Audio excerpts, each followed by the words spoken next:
Buenas tardes a todos y todas las presentes.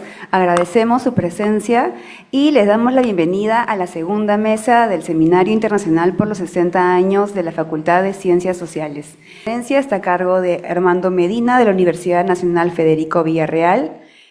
Armando es doctor en Humanidades, maestro en Administración y Gerencia Social. Es catedrático de posgrado en la Universidad Nacional Federico Villarreal, Universidad Nacional de Trujillo y Universidad Nacional de Ucayali. Y actualmente es miembro del directorio del Centro Nacional de Planificación y docente y auxiliar a tiempo completo en la Facultad de Humanidades de la Universidad Nacional Federico Villarreal. Su ponencia se titula Plantas maestras y rituales ancestrales, una cultura para el bienestar. Vamos a pasar ahora con el profesor Armando Medina. Gracias. En primer lugar, saludar a este 60 aniversario de la Facultad de Ciencias Sociales. En realidad, el tema que me toca abordar es plantas maestras y rituales ancestrales como una expresión cultural para el bienestar. No sé, ¿no puedo desde acá manejar? Ya. No puedo manejar de acá, ¿no? Perfecto. Bien, para entender un poco este tema de cómo relacionamos las plantas maestras con los rituales ancestrales, primero es necesario entender al ser humano. El ser humano entendido como un contexto en el cual desarrolla una forma de vivir y relacionarse con esa complejidad que nosotros los antropólogos le llamamos la cosmovisión, que es la manera de ver el mundo, de actuar frente al mundo y de relacionarnos con el mundo. Entonces acá vemos en la presentación una imagen que está, por ejemplo, una mujer del Ande y una mujer de la Amazonía, para poder más o menos contextualizar la diversidad y las multiplicidades de cosmovisiones que tenemos en nuestro territorio. Eso nosotros lo vamos a ver en esta categoría, que ya solamente lo pongo como referencia, porque a veces esto es un tema bastante conocido y conversado sobre lo que es la cosmovisión andina.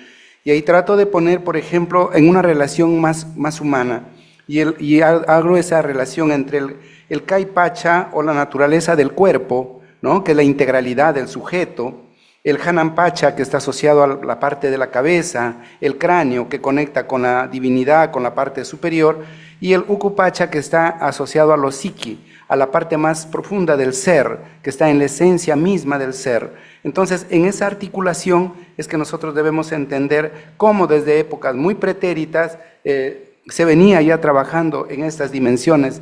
Y aquí nada más pongo como un referente histórico. Ya desde los Chavín, por ejemplo, se tiene evidencias donde un maestro, un curandero, un oquetlopú, de acuerdo al idioma muchic, ya tiene uso de estas plantas, como es el San Pedro, una planta que despierta la visión para entender y comprender el mundo. Es una planta que se interioriza en el ser, que nos despierta la capacidad de observar, de ver. El ver significa entender al otro. Entonces ahí tenemos una imagen de los Chavín y también de la cultura moche, y al centro tenemos una plantita de San Pedro para darnos cuenta de la forma que hasta el día de hoy esta sigue vigente y sigue teniendo una presencia muy actual y que se sigue utilizando en todos nuestros territorios del área andina. En esta parte también aquí es un gráfico más, una imagen más para ver que esto desde épocas muy pretéritas de nuestras culturas prehispánicas se utilizaba el San Pedro como una planta que despertaba la visión porque el ser humano necesitaba descubrir el conocimiento, a centrarse con lo demás para poder descubrir las cosas que le podrían ser un poco más ocultas. Por eso, aquí yo voy a entender al hombre en su territorio. Y ese territorio, tal vez ya lo hemos estado hablando en las anteriores mesas, con un enfoque totalmente distinto al que también acá traigo como un aporte que puede ayudar a entender esta dimensión del territorio, entendiendo este espacio en una interacción de convivencia entre ese espacio animal, vegetal y mineral. Pero estas condiciones se establecen en esa multiplicidad de territorio que es nuestro querido Perú. Aquí he tomado esta imagen, que es una imagen que corresponde a Javier Pulgar Vidal, de las 8 regiones naturales del Perú. Y si nosotros vemos en cada una de esas regiones, vamos a tener características muy particulares especies muy diferentes que se desarrollan y vinculaciones del hombre también con cada uno de sus espacios, considerando las particularidades que ésta nos ofrece. Pero no solamente queda ahí. De los 105 microclimas que existen en el mundo, según estudios nos dice que en el Perú existen 85 microclimas. Y esos 85 microclimas están distribuidos en estas 8 regiones naturales del Perú. Por lo tanto, es importante tener en claro este dato del territorio, porque más allá de tener un territorio definido como tierra, con límites y normalizado, el ser humano se vincula con ese espacio amplio, complejo, que no tiene límites definidos, porque él utiliza el territorio en función a sus requerimientos y a sus necesidades que le permitan encontrar una mejor vida o establecer mejores relaciones y alianzas para poder encontrar una vida mucho más vivible. En ese sentido, es importante que nosotros entendamos que el territorio está integrado por las personas, está determinado por la cultura, se establecen allí los recursos, se diseñan y se construyen y se dinamizan los conocimientos, se recrean las cosmovisiones y se viven las experiencias. De manera que el territorio es algo vivo, es algo que está permanentemente en un dinamismo de cambio y constante interacción. Por ello, creo que esto nos deja una idea muy clara, que una cosa es el territorio para el poblador, para el del que está en los diferentes espacios territoriales de nuestro querido Perú, que puede ser costa, sierra, selva, y otra cosa es lo que se determina desde los criterios económicos o desde las políticas de Estado, donde muchas veces acá no se contempla este aspecto.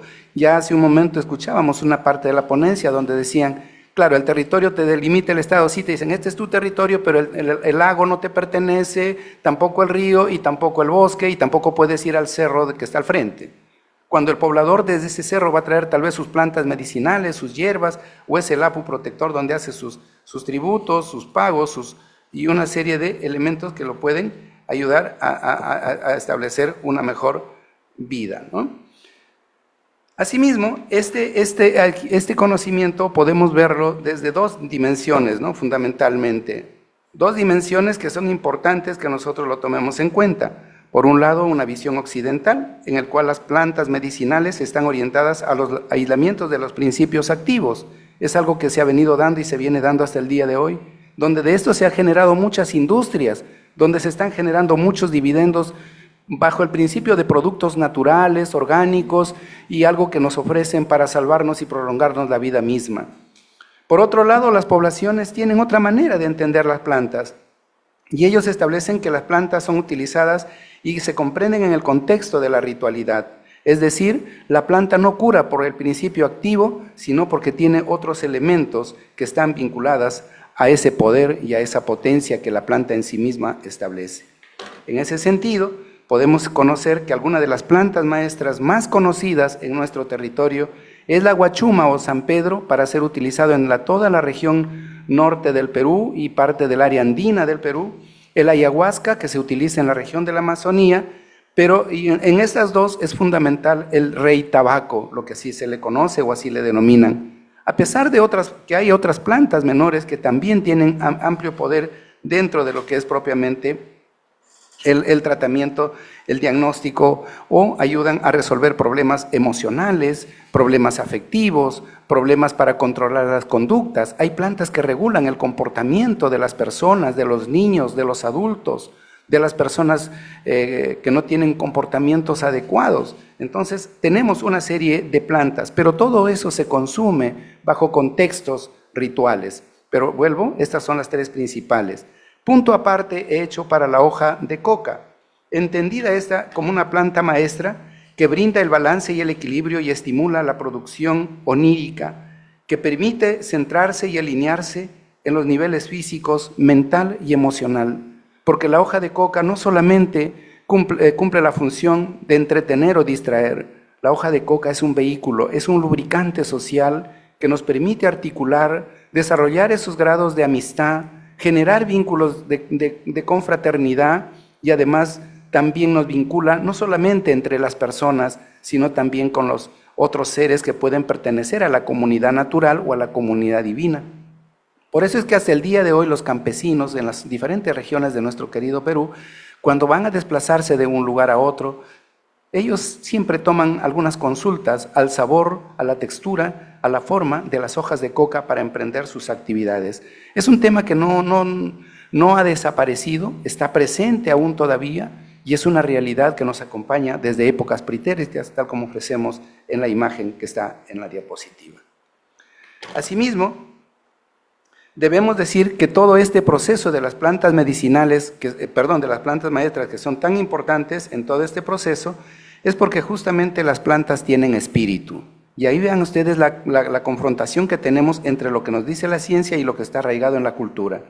Entonces, mientras que para la ciencia nos dice que es un principio activo que hay dentro de la planta y eso es lo que nos produce el efecto terapéutico, nosotros tenemos aquí las plantas que están reguladas por la cultura y es el espíritu. Entonces, para eso hay que utilizarlo mediante dietas, aislamientos, purgas, restricciones. Hay algunas regulaciones que nos permiten avanzar y conocer. Asimismo, dentro de esas plantas tenemos unas plantas que ayudan a modelar el bienestar del sujeto en relación a su familia, a su comunidad y a su entorno. Para ello utilizan una serie de plantas como el amala, el chirizanango, el ixpingo, que son plantas para florecimiento, que ayudan a tranquilizar a la persona para poder ser una buena persona, entre comillas y subrayado. Ser buena persona, no simplemente ser generoso, sino hay que actuar de manera acorde con esas realidades, comunidades, tanto humanas, divinas y colectivas.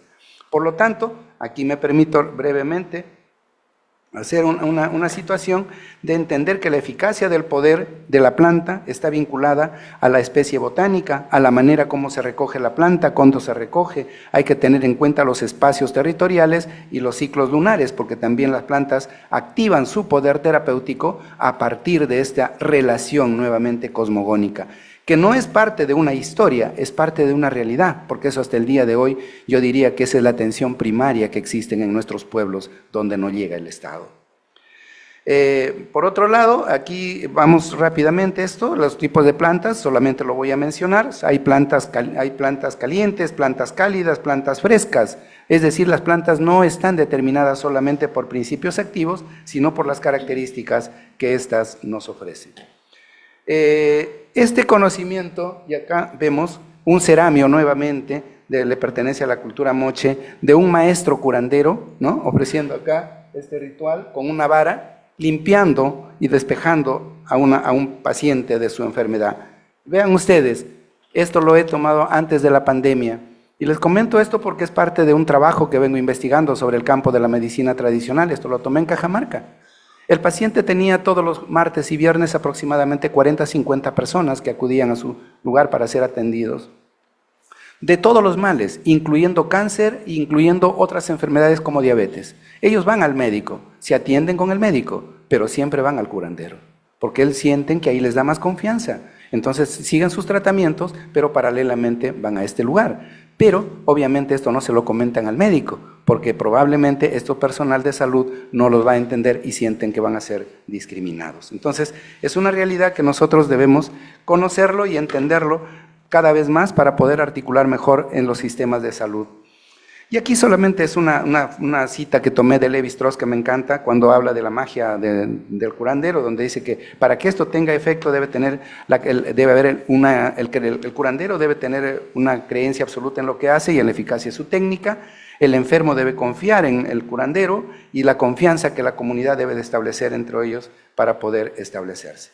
Por lo tanto, esto se debe reconocer como una existencia real, es una existencia que está ahí, que no ha desaparecido. Y aquí está, esta diapositiva es un poco para entender que las causas son múltiples de las enfermedades, del dolor y sufrimiento, pero en reemplazo de esta diapositiva solamente me voy a remitir que cuando estoy hablando del poder de las plantas, no estoy hablando nuevamente de una cultura atrasada o una cultura del pasado, sino vean ustedes cuando apareció el COVID-19.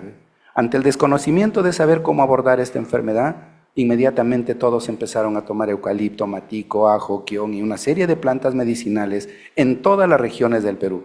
Y lo más interesante que a mí me pareció fue cuando yo entrevisté a una señora de Moquegua y me decía que para que el efecto para curar el COVID era tomar unas plantas que me mencionó en su nombre, que no lo recuerdo, pero me mencionó 3 plantas, pero lo más importante era tomarlo con agua bendita. Si usted lo tomaba con agua bendita, estaba totalmente asegurado. Entonces, hay una relación muy estrecha que aquí en esta diapositiva, yo lo voy a dejar la diapositiva para que lo compartan, aquí lo explico en mayor relación y en mayor detalle cómo se dan todo este proceso de interacción entre estas prácticas culturales y las otras medicinas o los otros saberes que están arraigados en la condición y en la cultura, pero que son parte de la articulación para llevarnos al bienestar, al buen vivir, al relacionarnos de manera efectiva dentro de ese entorno social. Y a lo que decía Menéndez en uno de sus trabajos, eso todo lo podemos entender desde el pluralismo médico. Es decir, no podemos entender que solamente hay una realidad, sino hay múltiples maneras de cómo abordar estos temas de la salud y el bienestar, y eso debemos investigar cada vez más para poder trabajar más. Es así que nosotros debemos entender que las plantas maestras y los rituales ancestrales son expresiones culturales para el bienestar que no son parte de una historia, que no son parte de un pasado, sino están presentes ahí. Prueba de ello es que cada vez más ahora se está viendo el turismo vivencial, que vienen a estos temas de experiencias con ayahuasca, con San Pedro y una serie de cosas, y otros que están haciendo también mal uso, y ahí podemos echarle una exigencia al Estado para que regule mejor tal vez estos usos descontrolados que se están haciendo de estas plantas sagradas.